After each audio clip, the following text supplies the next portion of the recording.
National anthem is playing.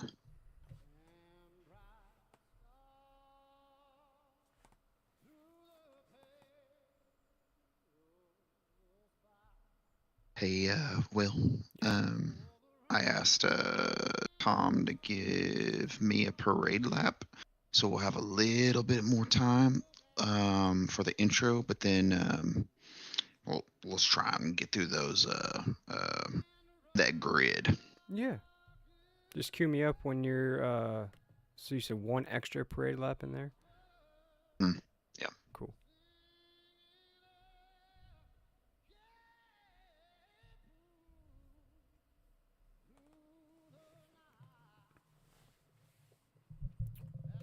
Check, check, check, check, check, check, check, check, check, check, check, check. You're good. You're at like 25 decibels. Oh no, that's me. That's me. Never mind. I can't see yours yet.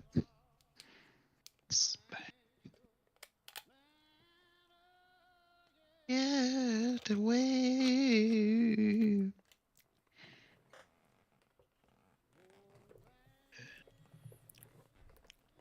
of the free.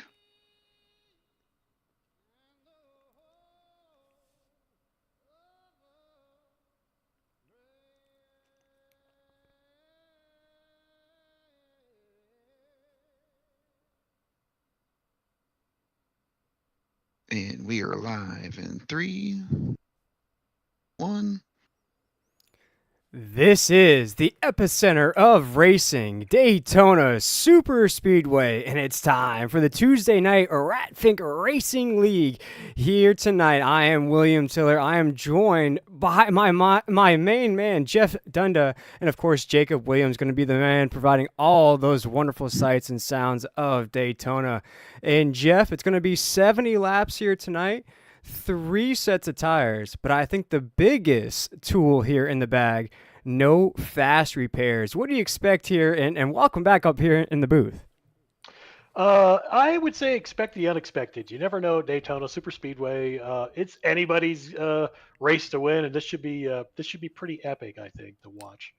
Coming off the tail end of Dakota Reader winning last week. If you missed last week's broadcast, go ahead and check that out. We were also in the state of Florida at Homestead. Great run out of him in that race, holding off Jordan Tross and a lot of newcomers in that race, Jeff. But the qualifying has been done. The warm-up has been done as well. So let's go ahead and jump into that starting grid for Daytona here tonight under the lights. After the Super Bowl as well here, Jeff. Riding off on that pole position, we have Jeffrey Goodpaster. Next to him, last week's winner, Dakota Reader in the 85. The next row, we have Brody Disher next to David Bersecki in that 4th position. Row number 3 is going to hold Justin Clapper Sr. and Victor Etheridge. Row number 4 is going to hold Ryan Philbrick and Jonathan McIntosh. Looking at row number 5, a man who has been on a groove all season long. Looking at that 13 machine of Cody D could break through here tonight. And in that 10th position, Tony Burleson. Jeff, take it away in that 11th spot. Yeah, at 11th we have Thomas Wynn and Todd Perront. Row 7 we have Kyle White and Sean Dion. Row 8 we're looking at Nate Lesko and Jordan Tross.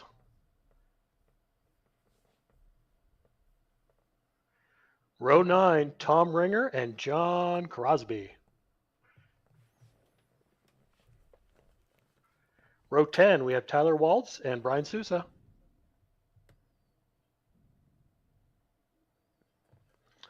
Row 11, we have Brandon Hinton and Brent Thompson. Row 12, we had Chad Thompson and Jesse Gordon. Row 13, we're looking at Brandon Yates and Zachary Wynn.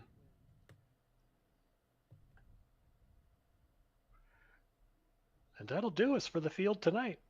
Yeah, Jeff, that's going to be our starting grid here tonight at Daytona. The pace lights are still on. So, Jeff, I'll ask you. Of course, everybody loves Daytona. Everybody's familiar with this track. It's a track that everybody grew up with, or whether you've driven on the simulator or you've been to races in real life. This is a track you're familiar with. What are the folks at home in store for here tonight? With all these drivers, we don't know who's going to be as good on these high banks.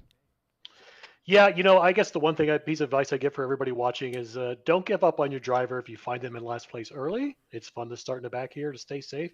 But even 2 laps to go, you just never know. Things can get shuffled around. Guys can get good runs. Don't count anybody out of this race. Anybody in this field can win this tonight. It's been absolutely crazy finishes every step of the way so far here tonight in this Tuesday night series. We've had back-to-back winners in Jordan Tross and Ryan Philbrick. We had a newcomer win, Dakota Reeder, in that 85 last week. As we were just mentioning, we are unsure who's going to be the top dog at a super speedway of the high banks of Daytona. 70 laps here tonight, 3 sets of tires, no fast repairs. The iRacing pace car takes us down the backstretch here on a Tuesday night.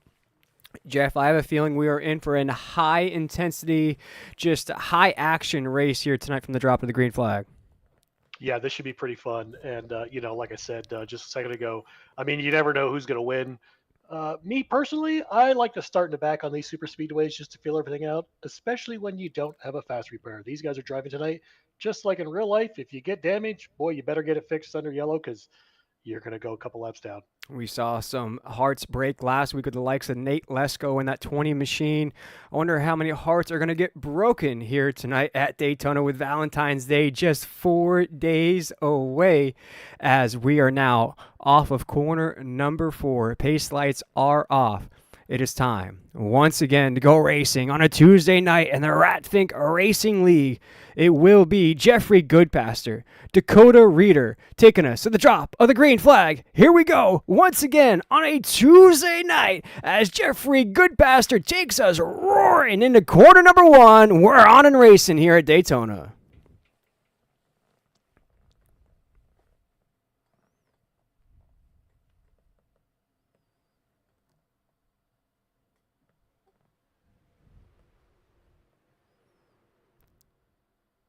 As we are side by side off of 2, Goodpaster to the inside, Reeder in the 85 still on the outside, 2 by 2 by 2 down the backstretch. Just feeling each other out here, just early on, just lap number 1 as we are into 3. As you see now, big move out of Dakota Reeder to get to the inside. Now our race leader into 3 and 4, Jeff, starting to see some trucks scattered just a little bit as we come off the corner. Just like when you're racing in these in the simulator and broadcasting, I sometimes hold my breath for that first lap. Wait for these cars to get up to speed. Oof. Hold your breath. A little push there coming out of the corner. But that inside line's got pretty good momentum. I mean, we saw Cody take advantage of it and jump down in front of that inside line. But I would expect for a while that inside line to kind of be the place where you want to be. Yeah, we saw the 85 waste no time to get down to that inside lane. Big move out of Dakota Reeder very early on. As Jeff was mentioning, the trucks weren't even up to speed, and he was able to get that truck down to the low side of the racetrack. Feeling the pressure now, though, down the backstretch is Jeffrey Goodpaster is putting that nose right up the tail into 3. Right behind him, we have Brody Disher in that 36 machine. Really good run in practice. Great run in qualifying. Let's see if he can break through, get his first victory of the season as they get a little squirrely off of 4, but it's still Dakota Reeder across the start-finish line. Yeah, and that outside line only has 4 cars in it, or trucks, excuse me. So it's going to be a little tough for them to maintain the pace of that inside line. They're all nose to tail. For those of you watching, I know most of you guys know this is a bump drafting track, so you will see these guys bumper to bumper, giving little taps, little pushes. Wide. Trying to make it up in the middle. It's pretty early for that, but let's see if he can make it work. Yeah, very early for that, Jeff, as we were 3 wide down the backstretch right there. And the guy right to the inside, that's the guy who got his heart broken there, the 20 machine of Nate Lesko, just ahead of that 3 wide battle as it shuffles back to 2 by 2. And Jeff, as you were saying, this could be a racetrack that could just culminate in disaster. One truck could get loose, hit another truck, everything could just go haywire. We're only 3 laps into this race, and it seems like nobody's wasting any time. Yeah, I mean, the fact that they actually make contact to go faster is what leads to the incidents. It's not, any malice on anyone's part or any mistakes. It's just part of the nature of bump drafting. One little miscue and it could send the whole field spinning. A lot of having to check up as well as we're seeing a bit of a checkup right there with the 97 machine. That is Tony Burleson as he's checking up to the top side of the racetrack. That's the 09 and Jonathan McIntosh. This is a battle for the top 10. Thomas Wynn right there. Jordan Tross, a name that we don't see outside of the top 10 very often, has to fight his way through traffic here tonight. The 79 now to the backside of the 09 as you're off of 4. We are single file on the low side of the racetrack. And Jeff, just as you mentioned, 5 laps into this race, the low side is the preferred side. Yeah, it's just kind of crazy. I mean, these trucks do have a new aero package, so I know some of the guys are still figuring that out. But most of these guys have probably had at least one super speedway under their belts since the update. But it's a little bit trickier. Jordan was the guy earlier trying to make that 3 wide work in the middle. He's got some bonus points, I'll call them, in the bank in terms of standing. So if anybody's got a little room to risk it, I would say it would be Jordan at this point. You got to risk it for the biscuit, Jeff. Is it still the 85 into 3 and 4 on the low side? Starting to see a little bit of a line build up on the high side of the racetrack. That's being led by David Bersecki. And on the top side has Jordan Tross, Nate Lesko, Jonathan McIntosh, and the 97 machine of Tony Burleson on the high side of the racetrack. That's a pretty good crew, if I do say so myself. They are hard charging on the high side. They're going to find some more friends, though, if they're going to catch this pack on the low side of the racetrack, as we are now riding along with Victor Etheridge in that 7th position. You can see, Jeff, just from his point of view, how crazy it is on the racetrack. Yeah, and it's really hard to tell when we're at an outside camera angle, but when you get in car, you can see how much these cars wiggle. If you hit that yellow line in the corner, you'll sometimes shoot up the track. So they're a little tricky to control sometimes at these high speeds. Oh man, and you just saw Victor on that camera had to almost let off the gas, almost hit the brakes, or else disaster was going to strike, as you see how crazy it is right in that point of view camera. And you're starting to see that topside line get a little squirrely as they're coming down the racetrack. Oh, we have a truck out of line. Oh no! Disaster strikes off of 4. Truck's in the wall. Oh my goodness. Truck's in the infield grass. Wow! Disaster strikes at Daytona. First caution of the night. Wow, Jeff. And we were just talking about how it was getting very, very squirrely. Yeah, and we're going to watch this replay here in a second. With a big infield, a lot of cars, sometimes you'll get in the infield, not have major damage. We're going to check out and see who gets what here. Did see a couple of cars look like hit the infield wall, so there's going to be some guys with some significant damage. Wow. And we'll check this out. That's Cody Deacon, the 13. We were just riding on board with that 6 machine of Victor Etheridge as we're watching the replay here live on YouTube. If you're watching along with us here at the Ratfink Racing League. And boy, that's a tough one right there. See, Jordan Tross is going to be involved with that 79. It's going to be tough for him to keep that momentum rolling that he's had going on this season. And Jeff, for those that have raced these trucks, that's just tough for the 13. You see a truck kind of come down. You have to check up Nate Lesko. Oh. Yeah, looks like his night might be all but wrapped up there in the 20 machine. A lot of big names involved in this. Yeah, and I was just trying to collect my notes for damages. I saw Ringer took a shot right on the nose. Sometimes that'll just throw your engine right out the window. Oh, wow, there it is right there. It almost happened, if we could check out that shot once again out in the truck, right off of 4, it almost happens in front of Victor Etheridge before he comes off a 6. And you watch, it's almost a domino effect right there in the front. That's Jeffrey Goodpaster in the 1. And coming down, I believe that's Brody Disher there. They're going to make contact, and it's just going to set off a cascade of events there, Jeff. And it's going to really cause the 6 to check up as well behind all of this. And it's just going to create disaster after the 6th truck there. And you'll see here the 1 and the 36 kind of make contact. The 6 has to check up, makes contact there. Yeah, and I saw the exhaust pipe from 4th place. I can't read the number without my glasses on. He checked up first. I mentioned, I think it was a 6 behind him. He didn't check up because he couldn't see it. Wow. For what could have been disaster for our leaders, Jeff, turned out to be disaster for everybody just about outside of the top 5. Yeah, and that's why I said earlier, this this is one track I like to start in the back to start. 71 took a hard hit on the front left. I saw his bumper flying apart. Wow. All right, guys. So we're just about 7 laps into the Tuesday night series here at Daytona. Looks like as though Dakota Reeder, last week's winner, would be our leader on the racetrack. We're going to get you a list of carnage trucks, if you will, I guess is a good way to put it there, Jeff. And let's check out those trucks that seem to have taken some damage that are still repairing themselves. We're looking at Thomas Wynn, Nate Lesko, Jordan Tross, Tom Ringer, Tyler Waltz also down there. Victor Etheridge, of course, you saw him on that replay. Jeffrey Goodpaster as well. Took some contact from Brody Disher at the top side of that grid. Man, what a start to this race. We talked about it to start off this broadcast. A lot of chaos, a lot of calamity. No fast repairs, though, folks. And if you're unfamiliar with how iRacing works, that means that you can't just hit a button and your truck be good. You have to get that thing down pit road. And you can see there's still some trucks down pit road. And Jeff, I haven't even had a chance to ask you about strategy of what these drivers are going to go through here tonight. We've already had some trucks already in the garage. Yeah, I mean, it's one of the hard things. If you run green for a long time, you want to come down pit road with a group of guys, right? Maybe your teammates, maybe some other guys you see coming into pit. Because when you come back out, you don't want to be left alone. You want to have a group of cars to drive with. Guys right now can come down and get fresh tires if they want. Doesn't really matter. There's not much wear. Get some fuel. But I think for the most part right now, the strategy for those involved is get repairs done as fast as possible. That's always the key to the game. Get those get the duct tape on there as fast as possible. Get the hammers out, if you will. As the top 10, we seem to have some newcomers inside of that top 10 as we were just about to get the drop of the green flag here under caution for the first time as Brody Disher, Dakota Reeder, Justin Clapper, David Bersecki, Ryan Philbrick, Cody Deek, Tony Burleson, Sean Dion, and Jonathan McIntosh, John Crosby are our top 10 on the racetrack. So some newcomers.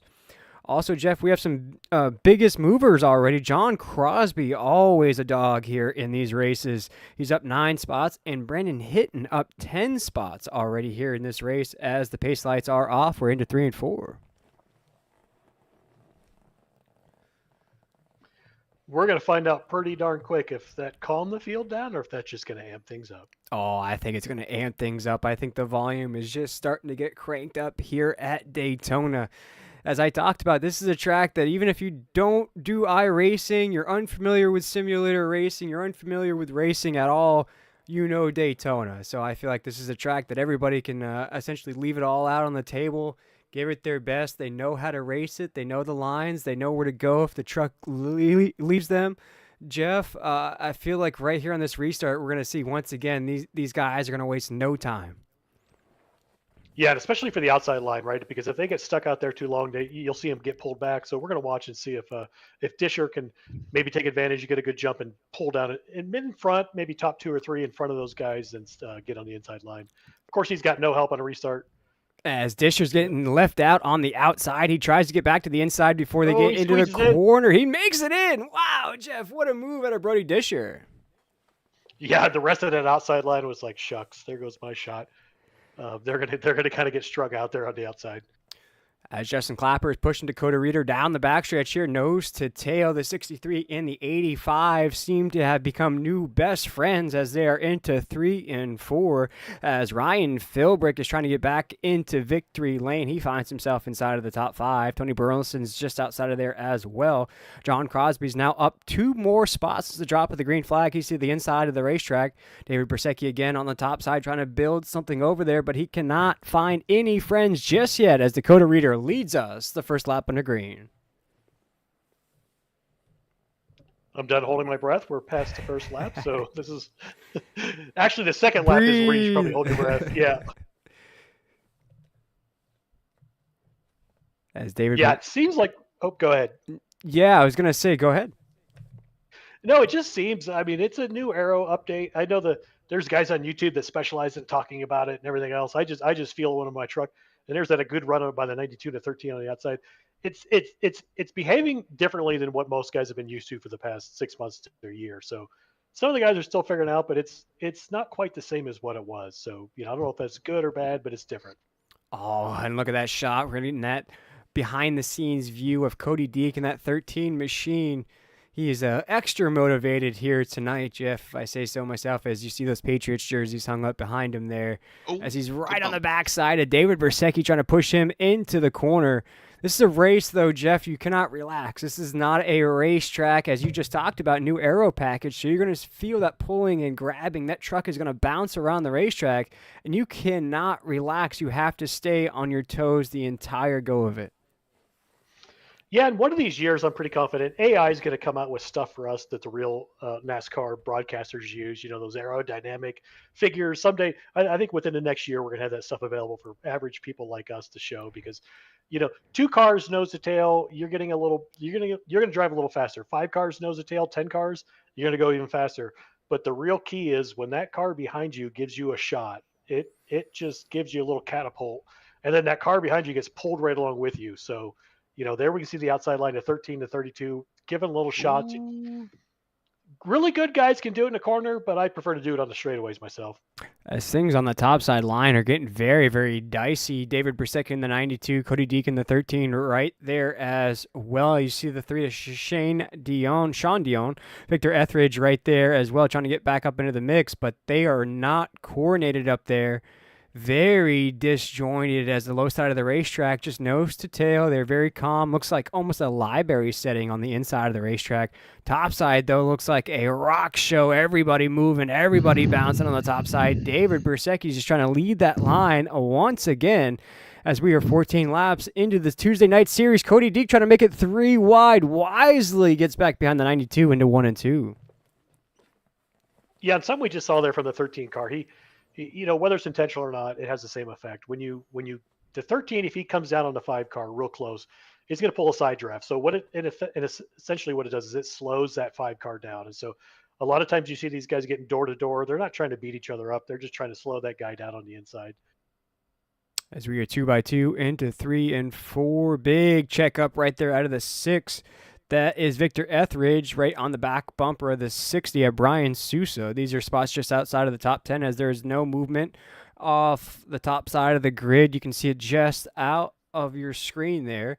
Nobody moving as Justin Clapper is just feeling that bumper up. I wouldn't say he's trying to make a move just yet, Jeff, as you see Ryan Philbrick in the 06 now on the back bumper of Brian Disher.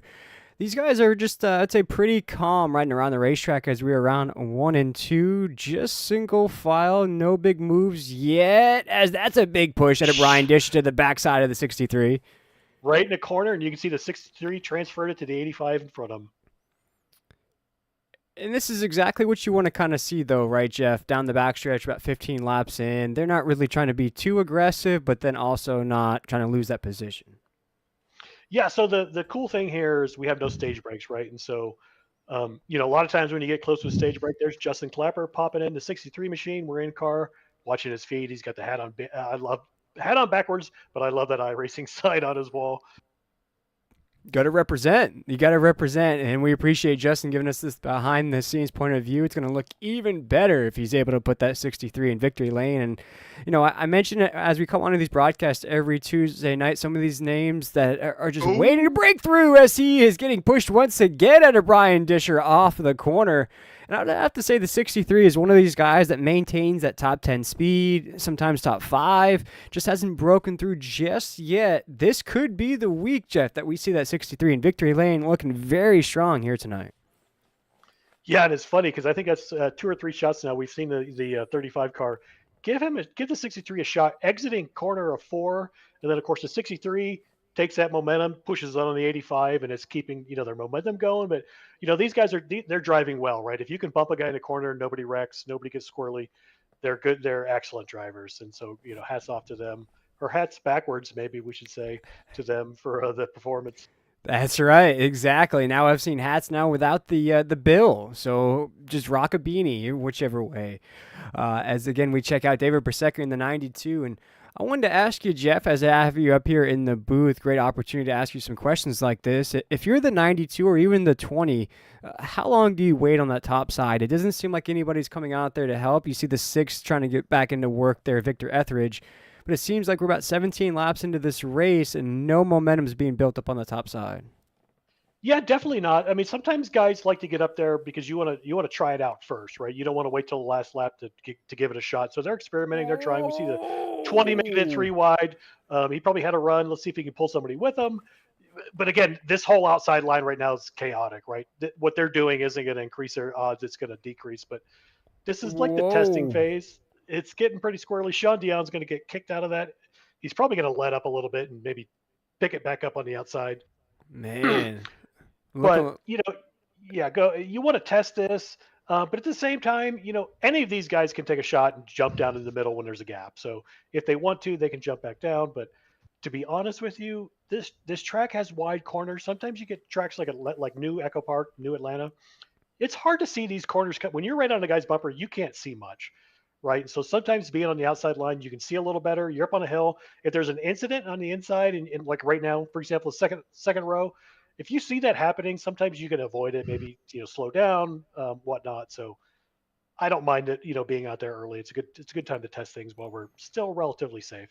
yeah, and you start to see, as you were mentioning, that more trucks actually starting to pull to the top side.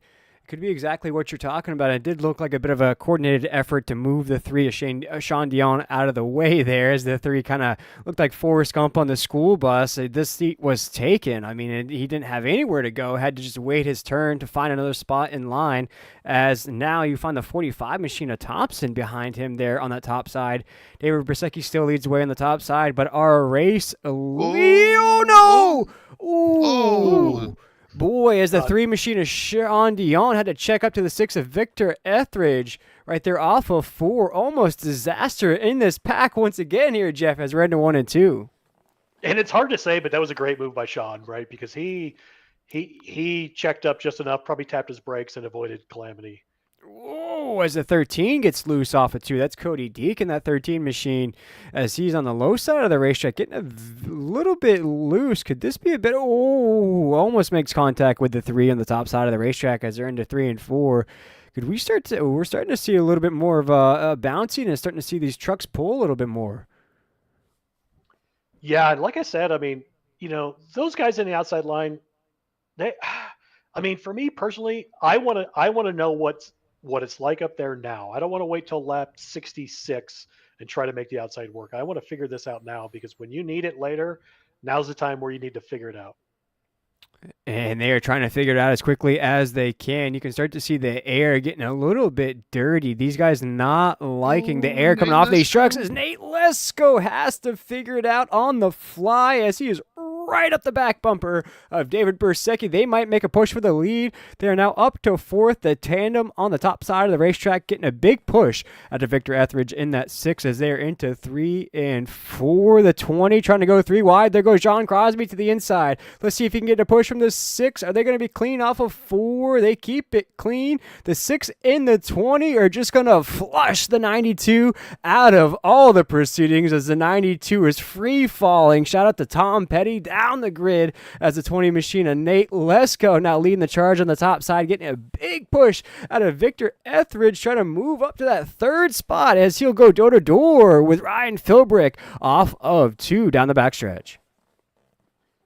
Yeah, somebody hit the eject button on an A2. It's like you throw a parachute out on that truck all alone and you just get sucked all the way to the back. As the 20 machine, he drank his chocolate milk last week. He's drinking it again this week. Heartbreak just shattered his dreams last week at Homestead. Going north here this weekend, trying to get that 20 into victory lane. It would just make everything just forget about last week, Jeff. To win at Daytona, it would almost be like Homestead didn't even exist. Well, this is the one track that has all of the prestige, even though it's so different. I mean, not that Talladega's, it's not that much different, but this is the one track where if you have to pick a track on your iRacing schedule for the season, this is the one you want to win, just like the pros. And folks, if you remember, we've had one caution on the racetrack, and it included the 6 machine of Victor Etheridge and the 20 of Nate Lesko. Both guys took their licks, got their repairs done, got back into the field, got back racing. Now 23 laps into this race, they are both trying to make a push for the lead. As Dakota Reader, Justin Clapper, they are still glued nose to tail down the front stretch. Nate Lesko on the top side of the racetrack trying to just catch that draft coming off the 63. He may have it into the corner. Yes, looks like he's locking on here, Jeff. We might have a battle for second here down the backstretch. Outside line is pushing. It's pretty amazing. The outside line doesn't have as many cars, but if you get 2 or 3 guys who are pushing really well, giving really good bumps, you can catch. Now the question is going to be if 20 gets in front of the leader. John Dion moving up too. If the 20 gets in front of him, does he stick with the guys who brought him there, or does he jump down in front of the leader of the 85 or Reader? And not only is 20 Machine now up to second, he's the biggest mover of the race so far, up 13 spots since the drop of the green flag. He's going to go door to door. The race leader here into 1 and 2. We have a battle for the lead, our first lead change of the race so far, as the 20 Machine of Nate Lesko, the 85 of Dakota Reader, will go door to door. This is the battle that we imagined we would have saw last week. It's now happening here tonight at Daytona off of 2. Let's see if they'll keep it clean as we're 2 by 2 for the race lead into 3 and 4 drag racing here at Daytona. Let's see if Nate Lesko can get this lead into 3 and 4, get to the low side of the racetrack. Not going to be enough just yet. As you see, the 63 and the 85 have now broken up. The 6 is getting antsy. Victor Etheridge in that third position, currently off of 4. Nate Lesko, our race leader. The Nesquik Chocolate Milk Machine now leading the way at Daytona, our race leader, as he now puts that thing on the inside of the racetrack clear into 1. Etheridge and Reader into it. Yeah, a little aggressive. Oh, no! Save it! Oh! Big impact for the 6 of Victor Etheridge in the top side wall. Goes nose first. We are under caution for the second time. Wow. And I was just about to say the 20 car needs to be taking notes, because if there's one guy at the end of this race I want pushing me, it was that 6 car. He made that outside line work. They got door to door twice, and once too many times. This is all going to be, again, a cascade of events. As you see the 6 make contact with the 85. We heard that across the radio there. They got into it, and the 6 just never maintained into the corner. And, man, that's... Yeah, I mean, again, we'll save this for the race committee of Ratfink. It looked like the 85 came up a little bit into the 6, and once he tapped him, I think he just lost... He lost it. I mean, I think it just probably started getting squirrely. 85 comes up just a little bit. I mean, they're both moving towards each other, right? It's gonna. I think, Jeff, here it's just one of those racing moves at Daytona. It's just gonna be like we saw that first caution, just a cascade of events. I mean, you'll see here the 6 of Victor Etheridge. He's gonna come down the racetrack, and it's just a racing move. There's no wheel movement out of the 85, just the slightest bit of touch of the 6. And what I'd love to see is the hand movement from the 6 inside of that cockpit, because you'll see here. I don't think he ever regains control of that truck. Right now, he is on ice, if you will, at Daytona, and he is just skating. See the wheel? It's already started that little bit of a lean. He's still leaning. He hasn't even hit the corner yet. Through the corner, yeah. Yeah, he was already turning before he hit the corner. I think that thing was already sideways, and he's already lost it, and he hasn't even entered the corner, it seems like. Yep, the wheel goes straight in the corner right there. He's pretty much just, completely sideways there, Jeff. I mean, it didn't help that a little bit of extra contact from the 63 there on the low side. Yeah, you said, after that initial contact, I think it just upset the dynamics of his truck, and he just never got it back, I don't think. Just the wrong place to lose it. Yeah, he hit the escape button immediately. It looks like he may have already saw a meatball and just towed it. Yeah, one of these nights. The 6, very strong early on, the first quarter of this race. was involved in that first caution, raced all the way back up there with a 20 machine of Nate Lesko. And now, as you mentioned, Jeff, going to pack it up, head on home with that truck, going to call it a night. But the top 10, as we're seeing the trucks exit pit road, it's going to be some shaking up here in the top 10. But for the first time here tonight in the Ratfink Racing League Tuesday Night Series, we're going to step away for a short break. We'll be right back with live action from Daytona.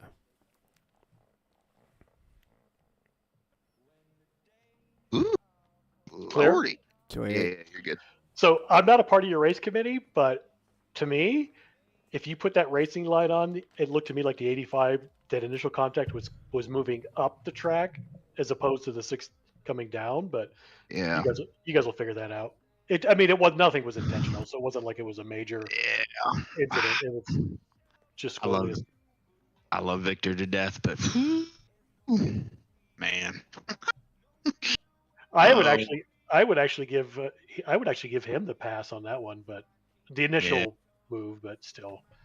All right, I'm gonna go grab a beer. You're good. Nice. Man, love it. It's a good race. It's easy to call. It's not bad. Races like this, that's why I figured like you would be able to jump in on a race like this. It's because they're always like locked on nose to tail in a race like this. Yeah, probably next week I'll end up jumping in.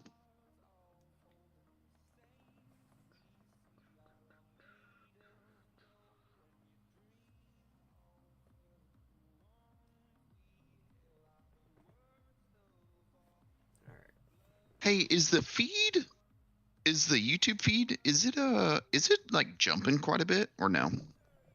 Or does it look pretty smooth? I think it looks smooth. I actually have it up now that you said that.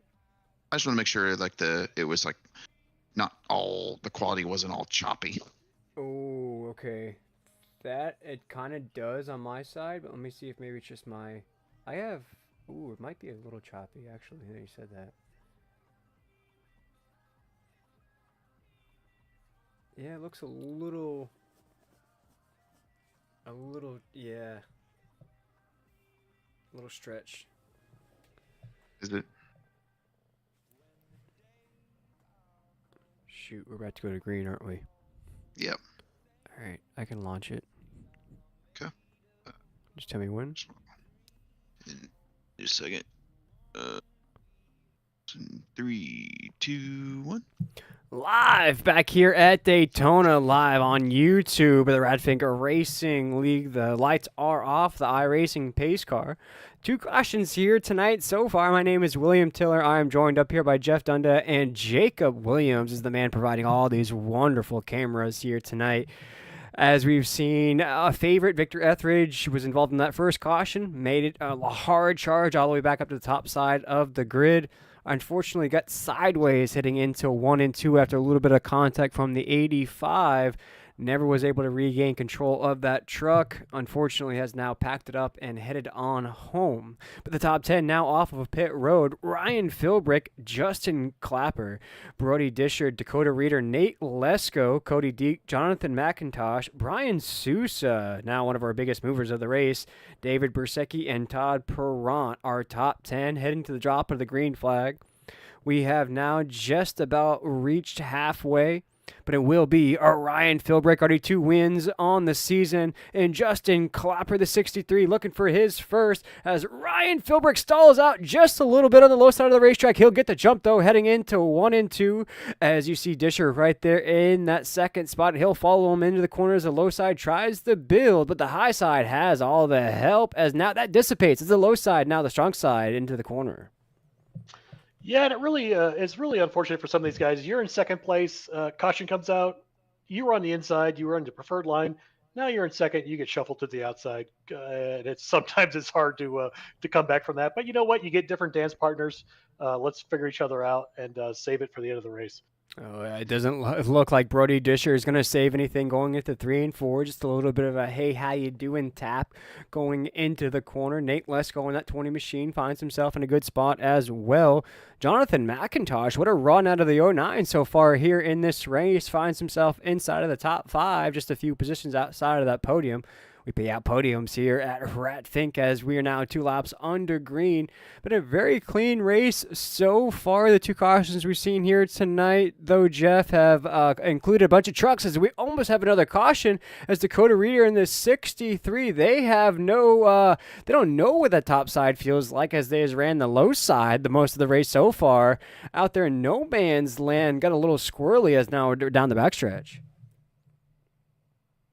Yeah, and the field just got a little bit smaller. I think we're down to 19 cars currently on the lead lap. So, that tends to happen on these super speedways. And that outside line is still trying. Unfortunately for the outside line, I think they lost the best pusher tonight, the 6 car. Ooh, man. We save it there on the inside. The 6 car was doing a phenomenal job on that outside, pushing that line. Absolutely. Victor Etheridge was a helper out there. He was moving and grooving the 85, now trying to push the 63 along, just not seeming to work up there. As you see, the 60's also involved. That's Brian Seuss, our biggest mover of the race. You also see some new names, Todd Perrant, Chad Thompson, Brent Thompson up there as well. It's really anybody's race as Ryan Philbrick leading the way. The fastest lap of the race so far belongs to the 09 and Jonathan McIntosh. And I would have to say right now, Jeff is probably in the best position in that 4th spot on the low side. But he does find himself in a harmful position as the 85 and the 63, I wouldn't say are going at it. They just can't seem to get right on the top side. Oh, and I'm sighing in agony for the outside line because I've been there. Sometimes you just can't get it to work on that outside. You get shuffled to the back and you got to start over again and try something new. As they just keep trying on the top side of the racetrack or looking at names now, Todd Perrant, Chad Thompson keep exchanging that 10th spot on the racetrack. Tom Ringer down there as well. As you mentioned, only about 19 trucks left on the racetrack. Those 2 cautions, unfortunately, with no fast repairs here on the Tuesday night series, has taken out some big names, including Jordan Tross, who finds himself in the 18th position. And that is not a position we have seen the 79 in all season long. John Crosby as well. These guys just really trying to keep the pace here in this race. Sean Dion, we saw him included in some of that chaos as well. No changes at the top side of the grid as we are still checking in on David Bersecki in the 92 on the low side now, as the 85 and the 13 seem to have a little bit of something going on as they keep going door to door off the corner. Yeah, and just real quick, you mentioned the 79 machine at Jordan Tross. I was just looking at the scoring monitor when you said his name. They were about 11 seconds back. There could be 2 things. One, they could have had some repairs, but he came out on track with a teammate, Tyler Waltz. I like to call him Mr. Electric. They could be playing it safe back there, although 12 seconds behind seems like a mile. You could almost 2 cars together, you're going to lose, half a second to a second a lap, but you're not going to go a lap down. If there's another caution, those guys, they're in a pretty good spot in terms of avoiding it, but they may have also, like I said, gotten some damage taken care of. As we have now crested the halfway mark here at Daytona, as anticipated, it is fast and furious.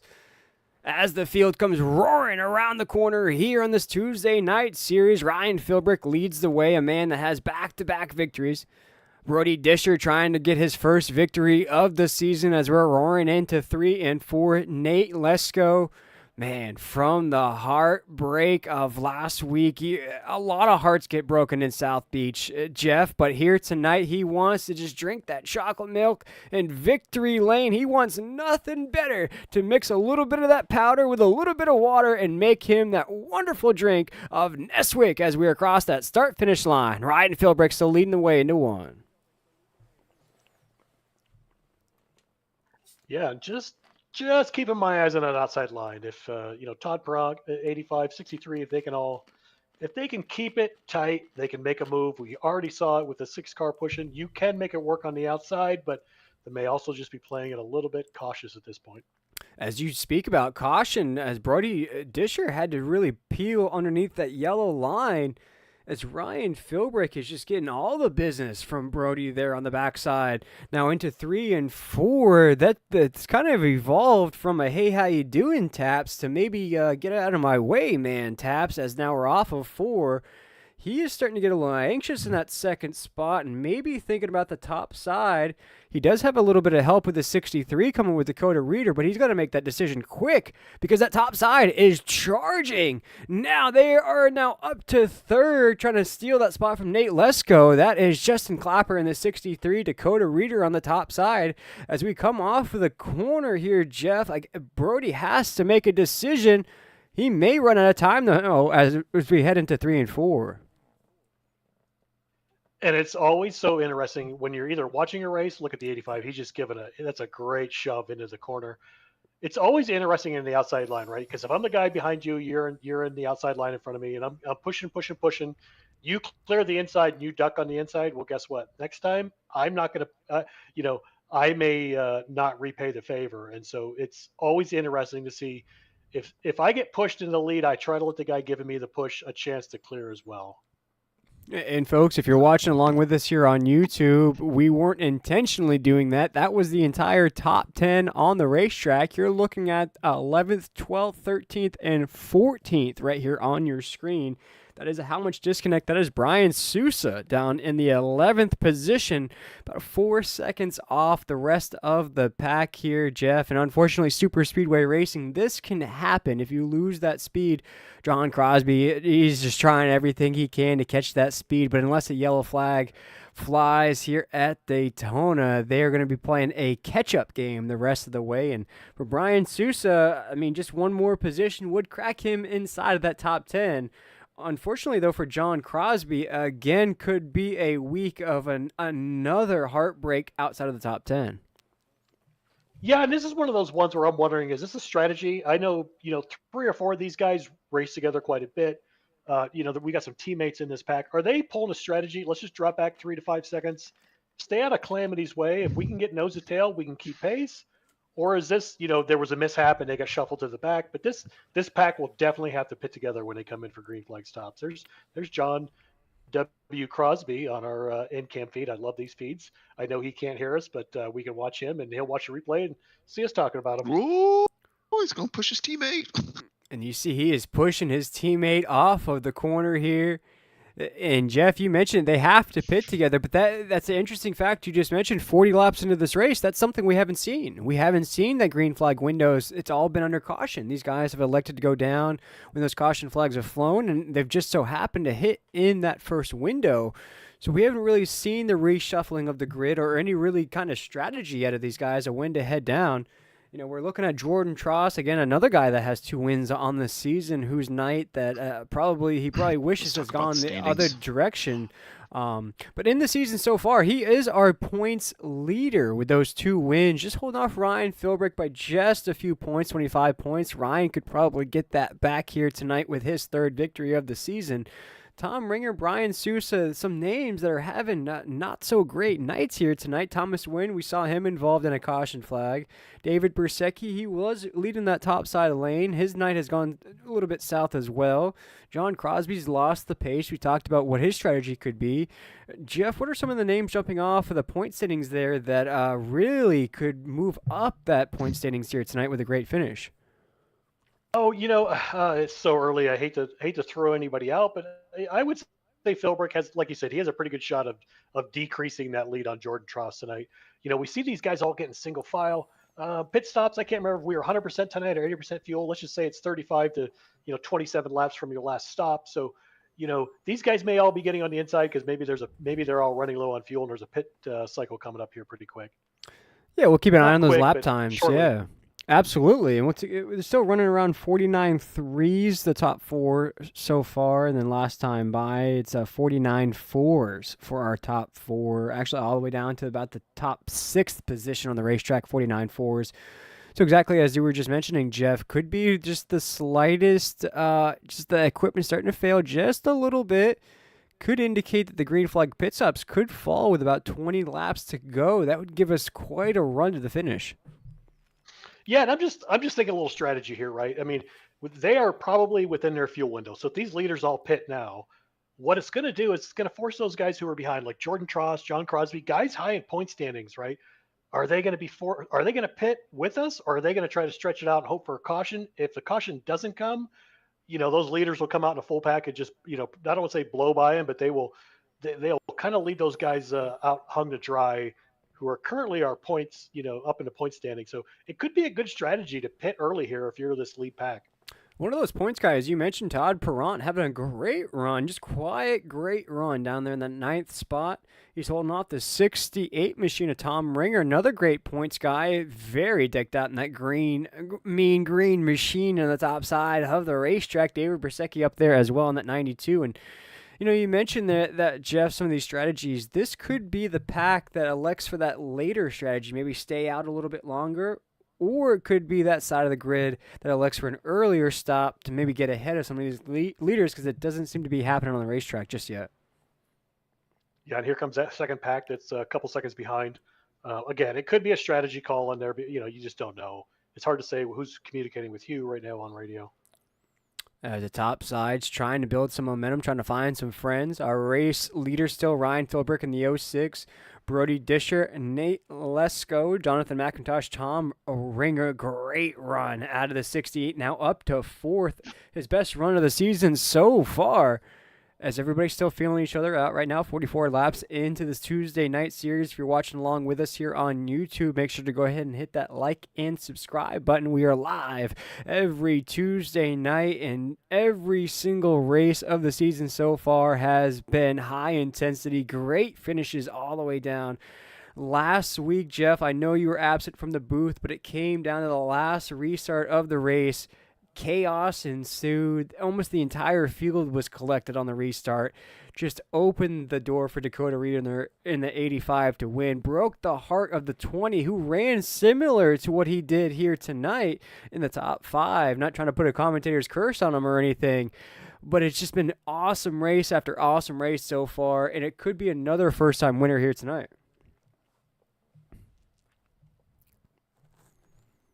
Yeah, absolutely. This, like I said, this track's such a wild card. I mean, it, don't count anybody out.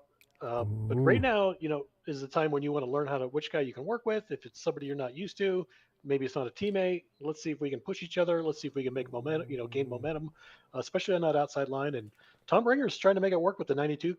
Brzezinski pushing him in the Pittsburgh dad car. Shout out to Pittsburgh. I grew up not far from there. Dahlberg, as they are now into the corner, trying to get pushed along. A lot of speed up there. Trying to go door to door with Brody Disher. He will do exactly that, as they're door to door for that second spot off of 46 laps into this race. A battle for seconds now ensuing. David Brzezinski in the 92 trying to put that black and yellow machine right on the back bumper. Huge push. A tush push, if you will, into the corner. The 68 is now our race leader momentarily as we hit the apex of 3 and 4. We are 2x2 on the racetrack. That's a weird push out of Brody Disher in the 35 as now he'll look to the inside of the racetrack. Gets very squirrely, able to follow back in, but our new race leader officially will lead a lap in this race. Tom Ringer in the 68 leading the way into the corner, but that could be just momentarily as Ryan Philbrick now to the corner panel of Tom Ringer into 1 and 2. A battle for the lead is now brewing on the racetrack. The 92 will push the 68. The 35 will push the 06 as we'll go 2x2 down the backstretch. Tom Ringer, Ryan Philbrick battling it out for the lead as it looks like Tom Ringer will have the advantage into the corner. David Brzezinski in the 92 will push him all the way. He has to get down, and he will, as Tom Ringer will take us off the corner, but he can't stay down there, Jeff. He goes back up the racetrack. Oh. Tom did what I mentioned earlier. Tom's pretty crafty. He's a smart guy. I can't remember if those two are teammates, but he gave the 92 enough room to clear the 06 car. So he did not leave his man who gave him the push for the lead out high and dry. Now, the other two guys, they're kind of out of luck. But we just saw 3 cars on the outside beat 6 cars on the inside. So it can be done. You can't leave your homies out to dry, as right now the 92 David Brzezinski, Tom Ringer in the 68, a combination we wouldn't have called yet so far this season. These names haven't really jumped off the page yet, but they're jumping off the page here as Tom Ringer is the biggest mover of the race. Cody Deek sideways into the wall. Cody Deek nose first into the top side.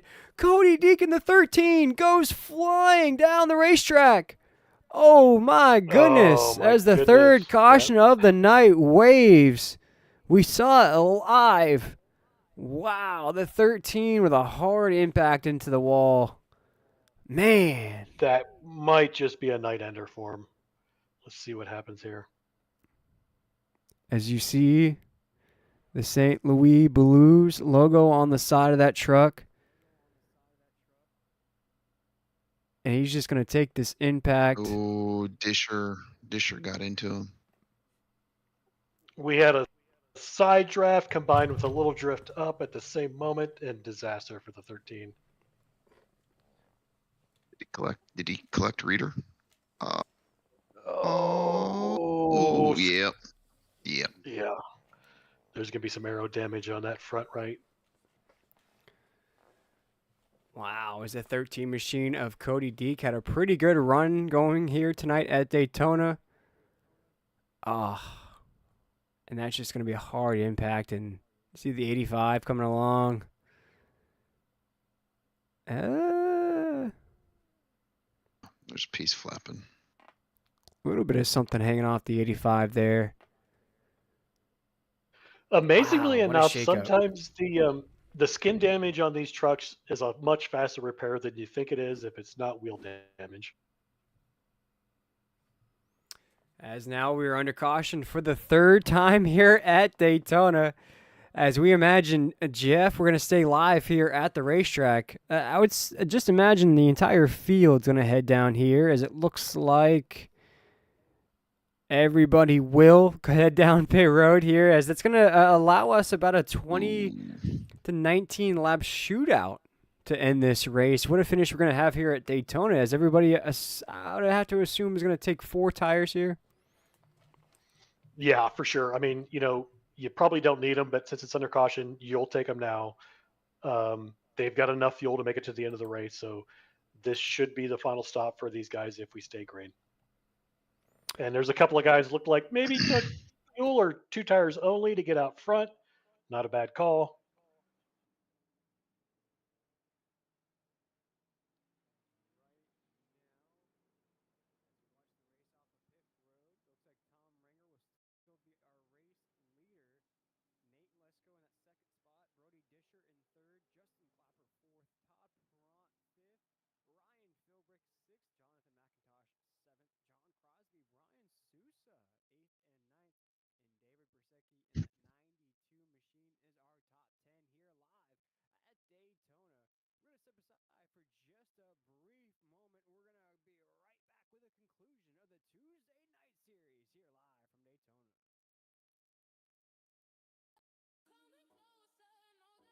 Ooh, ooh, ooh.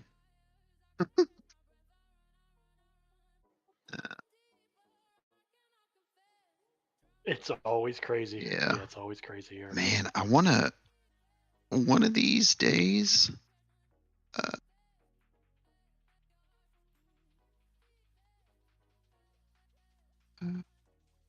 One of these days, they'll make this track 50 feet wider. And then we go 4 Jeff, what are you wide. talking? What's the Yahoo link? Oh, just the web page. I mean, sorry, not Yahoo. I meant YouTube. I was Oh, just searching for it, and I was like, oh shit, I'll just message you, but no oh. worries. Uh, I'm where's like it at? Yahoo. What the hell? I think I was checking my mail when I said I was looking for it in my mailbox, and I said Yahoo Very good. because I sent it to myself one time so I could get it on my other computer, but then I think I deleted it. There you go. Thank you. No problem. No problem. Just let me know when y'all are ready to go back. You ready, Jeff? Yeah. Okay, I'm gonna switch, then I'll count it down. One of these days, I eventually want to bring in, after a caution happen, a mid-race interview to gather their thoughts. Just if it happens again, I'm gonna find someone. I'm gonna pull them up into the booth. So, 3, 2, 1.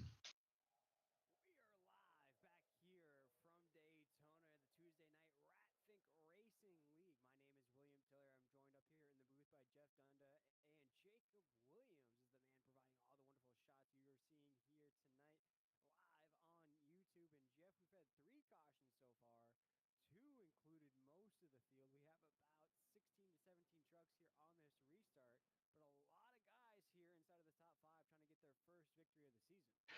This is the greatest place ever to get your first victory. Not always exciting, but it can happen for anyone tonight. Yeah, we've seen a couple of cautions, we've seen a few incidents, a lot of damage, but I think we're about ready to crank this up on our amplifier to level 10. Oh, and everybody is completely reset there on that on that pit stop. The only guy with the victory so far inside of the top 10 is Ryan Philbrick in the '06. The rest of the top 10 looking for their first victory of the season. That's how crazy these next 20 laps will be. One of these guys will break through and get their first victory of the season. Will it be the 20 of Nate Lesko? Will it be the 68 of Tom Ringer? Brody Disher, a newcomer, Justin Clapper, who will take home the checkered flag? We'll see in just a moment as the 68 takes us across the start-finish line into our race leader, lap 52. Boy, that outside line actually had a pretty good jump, and then six said no, thank you. I will jump down on the inside. Thought maybe they had a shot on the outside to pull it off. Ooh, as the 68 comes up the racetrack just a little bit, you see a brief door touch as the 20 machine of Nate Lesko is going to get a big push into the 63 of Justin Clapper down the backstretch. The 20 machine now leads the way, a new lead change as the 20 is going to try to get to the low side of the racetrack. He has to do it quick. No, going to stay to the top side. Going to let that truck warm up, if you will, as the 68 will stay to the low side. Brody Disher will push him along. They'll go door to door off of 4 as we are still under green as big pushes off the corner. Oh, Yeah, Clapper's doing a really good job of pushing that outside. It's just two of them, right? Oh, here we oh, go. We're gonna accordion this up. Oh man. But you got to be precise with those pushes. You can't push on a quarter panel, especially in these trucks. And we're starting to see the 63 get a oh, little bit crazy with those pushes as they're off the corner. The 68 and the 35, they're trying to link up. You want to be square on those pushes. The 63 is going to try to the inside of the 20. No, shut down from the 20 machine of Nate Lesko. The 68 now figuring what just happened. I was in second, now I'm in third as Nate Lesko, our clear leader, off of the corner. Justin Clapper right there in the 63, but he's not wanting to be in second very long as he is very uncomfortable in the back bumper of the 20 ooh, as they cross the start finish line. Now into 1 and 2. This field wasting no time, just slicing and dicing each other as the 63 again tries to get around. He's loose. He is loose on the racetrack. The 68 has to check up down the back bumper. They'll stay clean though off of 2. Nate Lesko still leading the way. Whew, I had to catch my breath, and I wasn't even talking. I'm just doing a little checkup. We got two cars hanging out in back, Jordan Tross and Brendan.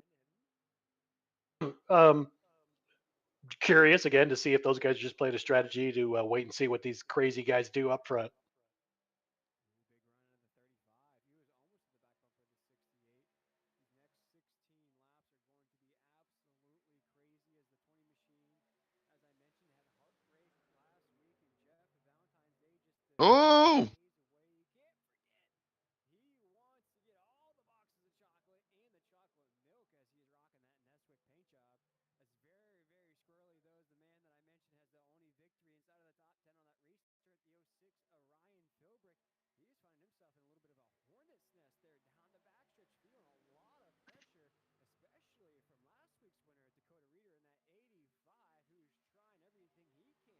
Whoa! Big move out of the 20 machine and Nate Lesko as he goes to the top side of the racetrack to throw the block on Brody Disher. Now Justin Clapper, our race leader, off of 4. Things are getting crazy here at Daytona. Whew. I'm just catching my breath now because I can just feel the tension coming. A little surprising move by the 20 to jump to the outside line, but I think he was pretty much like, "Hey, I saw this work for the other guys. I'm going to jump out there in front of this line and see if I can make this work." Nice in-car, in-home shot of Justin Clapper, 63. He's got the gloves on. He's rocking the hat backwards. Let's go. oh, him and Tom. Ooh, he's gonna lock in right now. The Oh, 68 he's going checking down up. on the 68.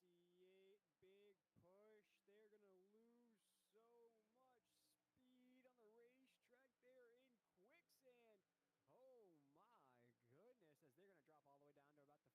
fifth position. They're going to catch the draft coming off the '06 off of 4. Nate Lesko leading the way with Brody Disher right behind him. Top side of the racetrack trying to form up once again. That's Dakota Reeder out there. David Bersecki, again, David Bersecki in the mix in that 92, a black and yellow machine. And also a name that we got to kind of keep in the mix here, Jeff. The '09 of Jonathan McIntosh is just low-key just been sneaking around the top 5, top 10, keeping it clean. Could be one of those names that sneaks into victory lane. Yeah, and it's pretty amazing. This outside line, sometimes it just takes a little shuffle on the inside line. Somebody, ooh, we're gonna get Oh, oh, really oh. testy here. Bit of a Jenga puzzle there for a minute. Yeah, sometimes it just takes one different driver out front on the inside, maybe somebody different pushing, and that outside line just shoots past them. Wow, you have to give and take a couple pieces there. Make sure the tower doesn't come tumbling down as they are still a whole puzzle right now. As they are 2x2 into 1 and 2. That's Brody Disher, Dakota Reeder, Ryan Philbrick there as well. David Bersecki, he is trying to break into victory lane as well as the '06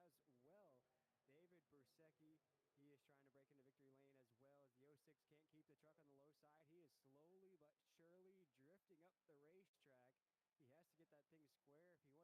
if he wants to keep it clean. Here comes McIntosh. Whoa,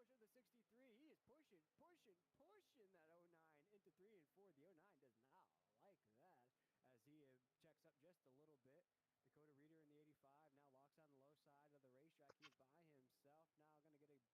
on the low side of the racetrack. He is by himself now, going to get a big push into the '35 of Brody Disher as we are off of 4, and Dakota Reeder takes the lead once again, trying to go back to back here in the Ratfink Racing League as he leads the way into 1.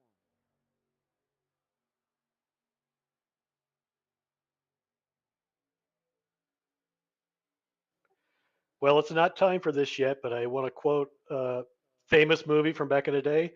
Hold on to your butts. Absolutely. Hold on to something. It's going to be a crazy finish as we are just about 11 laps to go here.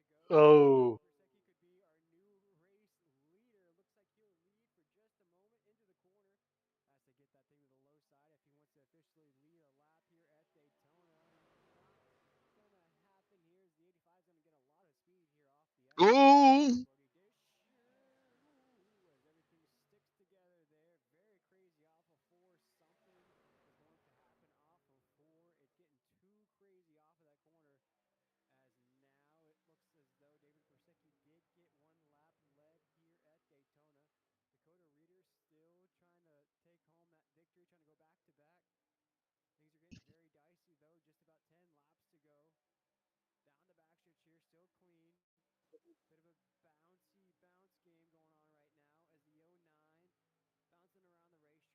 '09 bouncing around the racetrack. Brody Disher in the '35 to the low side. Ryan Philbrick there as well. A man who's gone back to back as well here this season. Coming off of 4, Dakota Reeder in the '85. Jeff, if he can stay clean up there, he will feel, I would say, about 2 more Oh, green three flags wide. out of the top side. But he just has to stay calm on the low side of the racetrack as we make it 9 to go. yeah, and somebody I've been watching since he came into the pits in the lead. He came out of the pits in the lead. Tom Ringer, oh gosh, he's been bouncing from 5th to 10th in that inside line. I've seen him try the inside. We see the 20 get shuffled up and out and back into about the 10th, 11th spot. Really curious watching Tom just kind of see if he tries to make a move on the outside or if he's just content on that inside lane. And that's how quickly your night can change, Jeff. As you mentioned, the 20 machine is going to drop down to about the 10th position. He was on the podium. Then you get reshuffled. All of a sudden, the podium turns into an outside of the top 10 finish. So your night can go completely south on you if you're not paying attention here in this last run. As David Bersecki leading the way, Jonathan McIntosh trying to get some momentum going in that '09. The '63 of Justin Clapper. You saw how locked in he is as now we'll cross that start finish line once again. We'll make it just about 8 laps to go here. And you see that disconnect. We'll check in with some of the guys. Brandon Hitton would be the guy in the 14th position just outside of this big pack. John Crosby in that 13th spot. Ryan Sousa there as well. And then you see the rest of the guys on your screen right here. Sean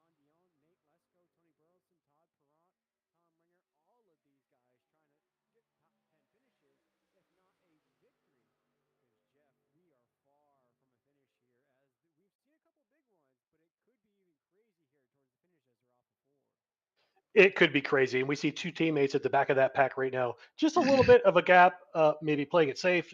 Two other cars, Jordan Tross, no stranger to victory lane here. He and Brandon Hinton are kind of. Oh, that's getting pretty tight. We're going to be three wide here. He and Brandon Hinton are kind of way back, maybe playing it safe. But I, again, never shocked if we see the big one at the end of a race here. As the '09 has to look around and say, what just happened? As his night just essentially just disintegrated. A Thanos snap, everything disappeared as he is now dropped down to the 11th position with just about 7 laps to go. Has to try everything he can to try to find that run that they had built up on the top side. As now essentially the top side has dissipated here with about 7 laps to go. It's all low side of the racetrack being led by Dakota Reeder in the 85, Brody Disher right there, Ryan Philbrick, Tom Ringer, Todd Perrant as well. As David Brusecki, I'd have to say at this point, Jeff looks as though he's just locking down the top side, trying to find some pushers, but just not enough speed out of that truck. He is, but I'm looking at the 68 to 69 cars. If that 92 car comes up on the outside, I'm going to jump out in front of him on that outside line because we've already seen him push well on that outside line. So I'm just waiting for someone to jump out in front of the 92 car.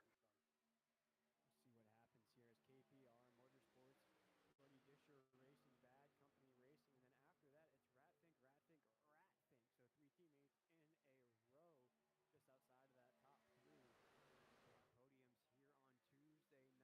top three. Big podiums here on Tuesday nights. That's where you want to finish. And right now, Ryan Philbrick, Brody Disher, and Dakota Reeder going to be our top three.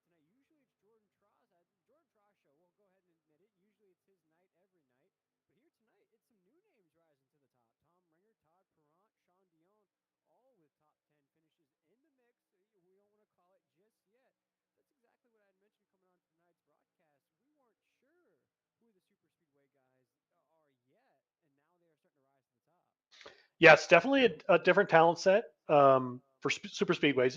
Yes, there's obviously some luck involved because sometimes you just get caught up in something. It's not your fault, but it's definitely some guys are superior at super speedways, and some guys like myself, we suffer a little bit. I tell you what, a victory would make everything better for Bad Company Racing, whether it's Jonathan McIntosh or Ryan Philbrick picking up his third victory of the season, because I know that Victor Etheridge, Brandon Yates, and Jesse Gordon are going to be a little hot in that garage. They're going to be ready for next week, but I'm sure they'll have a little bit Have of a traffic. celebration with one of their Yeah, a teammates little lap right traffic. here. Now, yeah, coming into a little bit of lap traffic here, though, as we are single file. It should be okay. Nothing crazy just yet as it looks like there's a little bit of a checkup between our leaders there. There goes two red Fink guys on the outside. Yeah, it's going to open the door to the top side as you see that charge starting to build up here as the laps are starting to tick down. We'll see if Tom Ringer can get that run built up. The '06 tries to go up the racetrack to throw that block. Not going to be enough as Dakota Reeder will take us to 3 laps to go. Throw up those threes. Rest in peace to Dale Earnhardt because Dakota Reeder is trying to go back to back. The six car came out the side draft, the 69, gave a little gap on the leaders out front. I think that slowed the inside line just a little bit. The leaders out in front, and he's got to make a decision. Do I go top? Do I go bottom? He looks like he's going to stay in the bottom, but that outside line gained some momentum, and 92 car gets shuffled out. Ooh, Brody ooh, Disher will see what? that coming. Brody Disher right there. Ryan Philbrick as well. Tom Ringer trying to hold down the top side, trying to build up as much momentum as he can. Todd Perron, Sean Dion, David Brusecki. You see all the guys in the mix right here. Tom Ringer has to find some help. He has to stay coordinated up there. Brody Disher almost wanted to jump out, just wasn't clear enough as we have now 2 laps to go. Dakota Reeder will take us into 1 and 2, still our race leader. Ooh, it's going to get very dicey on the racetrack. Oh my goodness. David Brusecki, Nate Lesko, all these guys trying to get into a Ooh, finish as now we have a battle for the lead. There goes Brody Disher to the outside. He'll have Ryan Philbrick in the '06. He'll tail with him. There goes the 16 to Tom Ringer. Dakota Reeder is getting absolutely shut out of the mix. The 68 now on the back bumper of the '06. They are nose to tail, off of 4. They're come off of 4. 1, 2, 3. Brody Disher, Ryan Philbrick, Tom Ringer, our top 3 with 1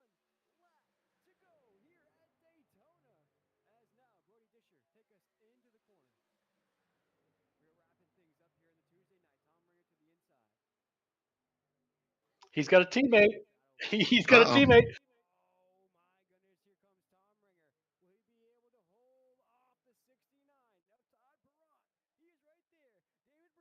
Oh, oh no. Oh.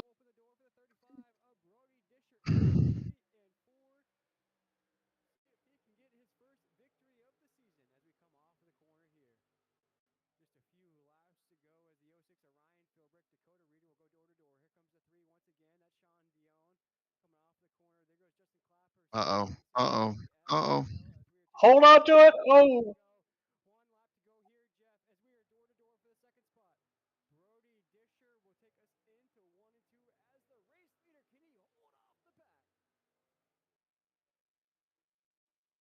Ooh. we got him spinning, spinning. No caution. We're going to finish this. Here we go.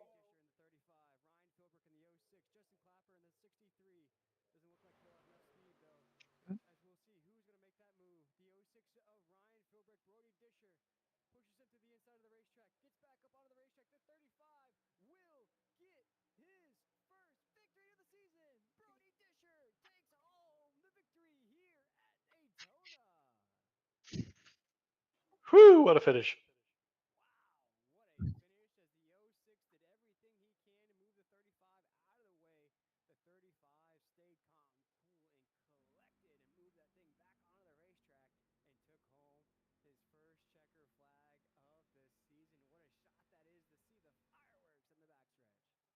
Take a look at that caution.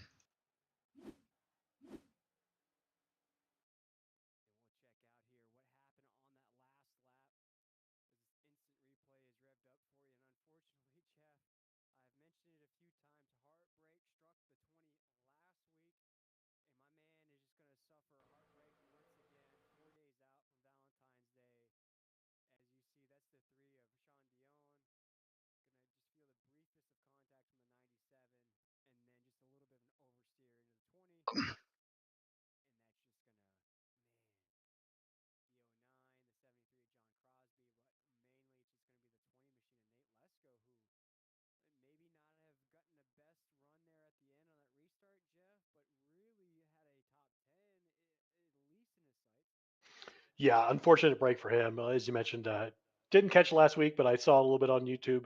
A tough break for him.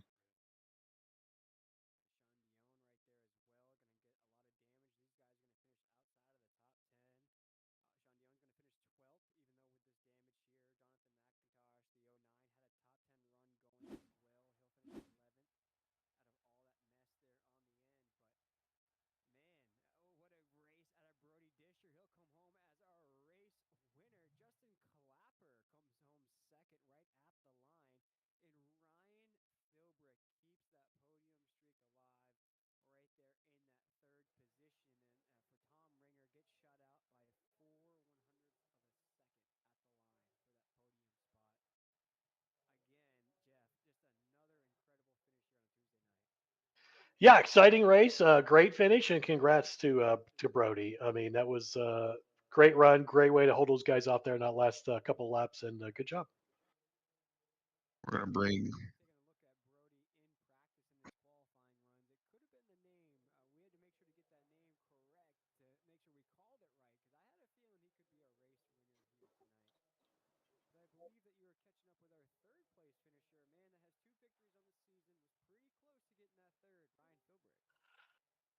what's going on, Ryan? How's it going? Congrats on the P3 there, Ryan. How'd you feel at the end there? Were you holding onto that wheel extra tight? Oh yeah, definitely. Brody's in my Discord. I've been running him forever, so we had a pretty good plan. I told him I'd stay with him and push him to the end. Um, then Clapper was behind us. I didn't know if he was going to make a move to my outside or not, but he ended up staying with us. Thought I could get Brody pretty clear there. It was fun. Daytona's always interesting. The first third of it's kind of boring, but it always makes up for it at the end, I guess. Uh,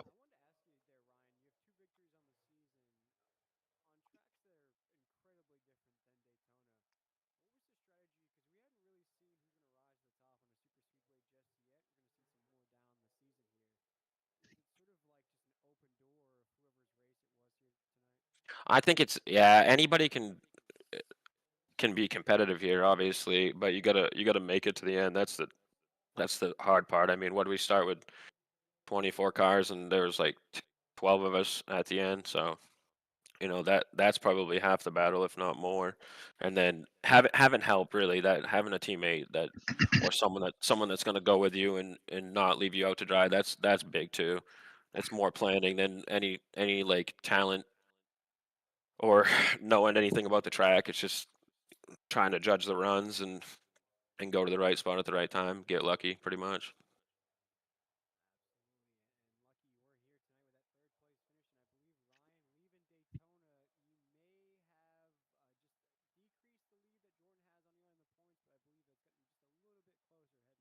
Yeah, and that sucks.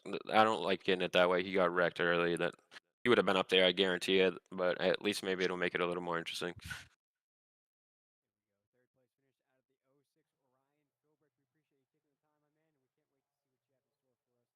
Awesome, man. Thank you, guys.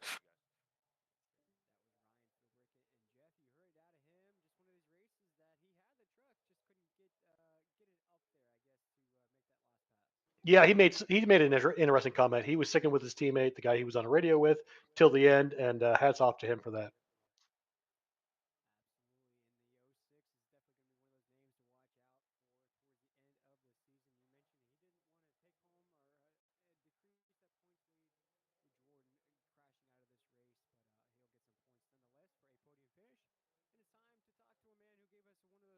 Rail the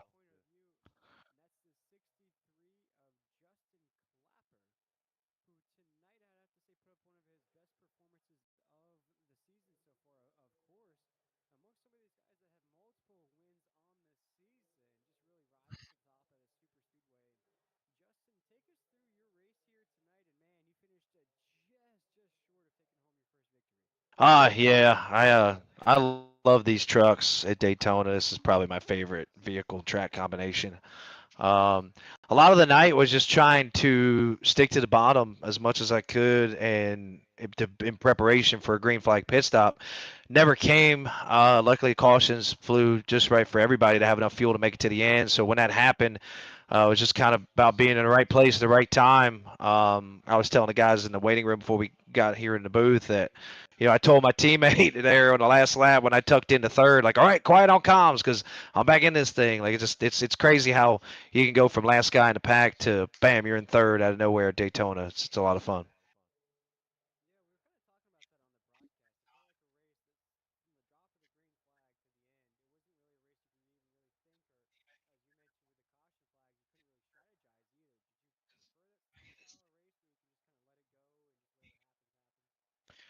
See, I'm more of a strategist when it comes to these plate races. I like to try to manipulate short pitting and fuel mileage to try to get track position. Because believe it or not, a lot of people say track position's key, right? But at super speedways, I feel like it's more true than people think. If you could time it right, if it goes green. Unfortunately, it didn't. So in that case, it does become a little bit of a crapshoot of intensity.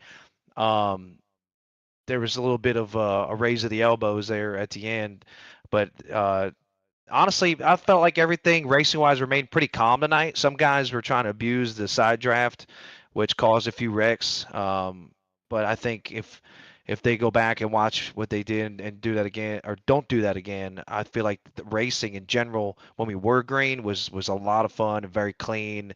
And a lot of guys were showing respect for each other on the track, which is hard to find at a track like Daytona.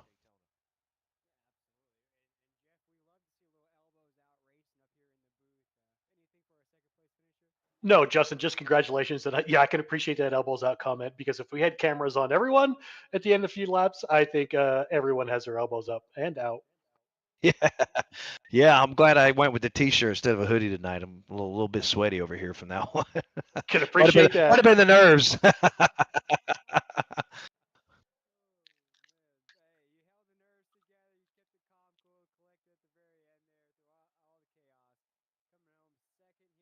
Justin, can't wait to see what you have in store for us next week at a Mid Pack Motorsports. Great run here tonight, my man. We appreciate you taking the time and providing this behind the scenes point of view. We saw you on the wheel, man. It got crazy out there, that's for sure. Thanks, guys, man. Shout out to Mania Club and the Champions of Hope Foundation raising money for pediatric cancer research. You can donate today at mcchamps.org. Awesome. mcchamps.org from our second place finisher, Justin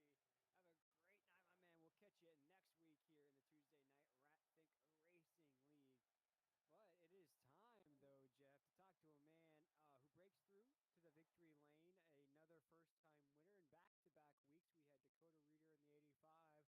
a man who breaks through to the victory lane, another first time winner.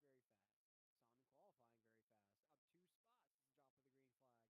35 of Brody Disher. I saw him in practice very fast. Saw him in qualifying very fast. Up 2 spots at the drop of the green flag. But now takes home the checkered here on Tuesday night. And Brody, we weren't familiar with your game here, but you put up a great performance. Take us through what was turned out to be an incredible race at the end. Yeah, Daytona's always interesting. We knew that from the start.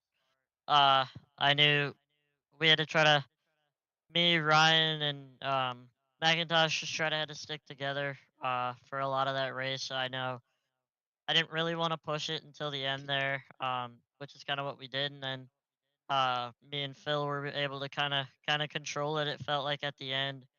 Um, yeah, some of those wrecks were kind of crazy, and Daytona's always nerve wracking coming to the end of the race. So just tried to block the lines as best we could and hold on to it best we could. Glad we were able to get it done. Yeah, you got it done.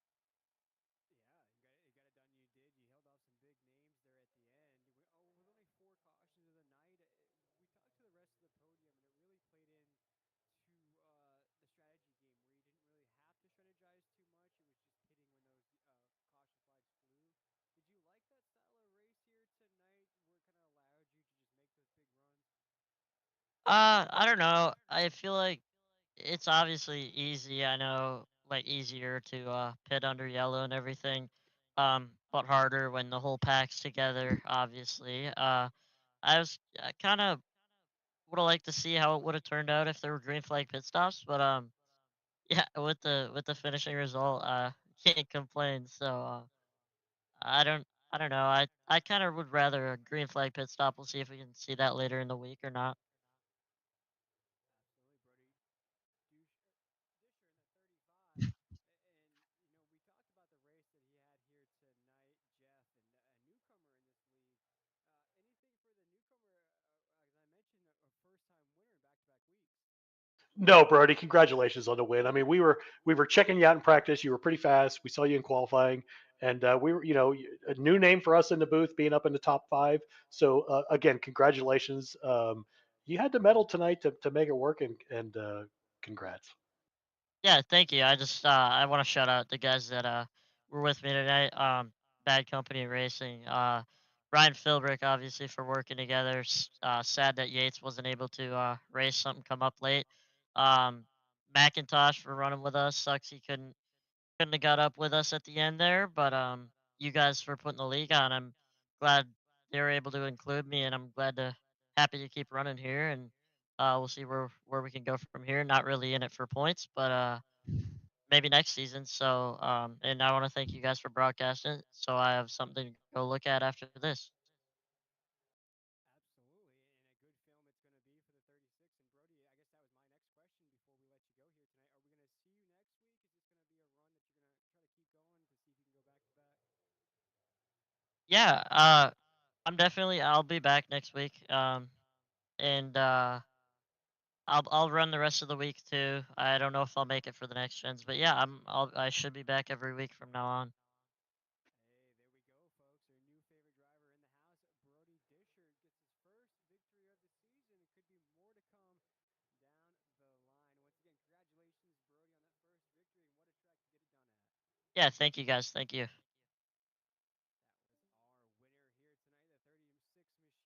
was our winner here tonight, the 36 machine of Brody Disher, and just an awesome race out of him, Jeff. I mean, just through all the chaos, only a few cautions, so you couldn't really strategize. You really couldn't play it out that way. You really just had to drive, make those passes you had to make, and for Brody. Yeah, congrats to him. I mean, like you said, we were checking him out early in the night before the race started, and we thought, who is this guy? Is he going to find his way up front? And certainly he did.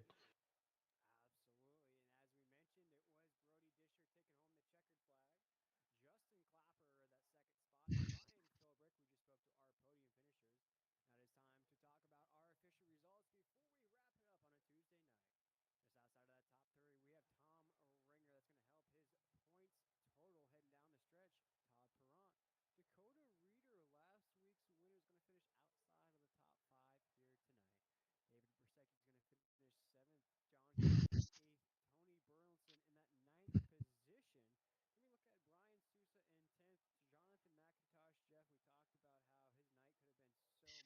And as we mentioned, it was Brody Disher taking home the checkered flag.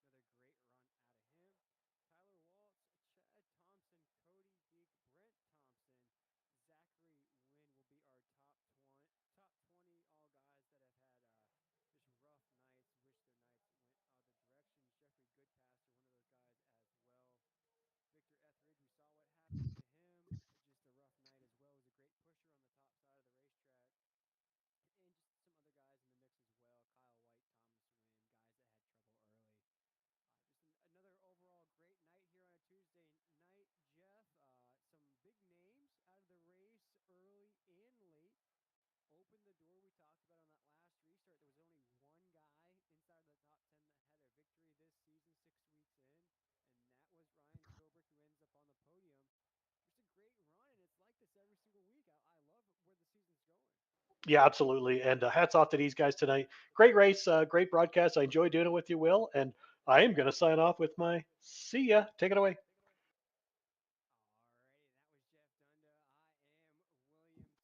was Jeff Dunda. I am William Tiller, and it looks like next week we are going to Echo Park Super Speedway, just a few hours up the road. That is Atlanta, the old school Atlanta from 2008. If anybody can think of Atlanta '08, that was a great time, and we're going to a great track in just a week's time. But in that time, it is time for Brody Disher to celebrate his first victory on the season. We'll check in to see if he can go back to back like a couple other drivers, Jordan Tross and Ryan Philbrick, have done so far this season. But as I mentioned, we're just a few days away from Valentine's Day. If you have a special someone, don't forget them. If you don't forget yourself on Valentine's Day as well. But for everybody here at Daytona, once again, congratulations to Brody Disher, Justin Clapper, and Ryan Philbrick for finishing on the podium. My name is William Tiller. Jeff Dunner was my co pilot, and Jacob Williams was the man providing all those wonderful shots here on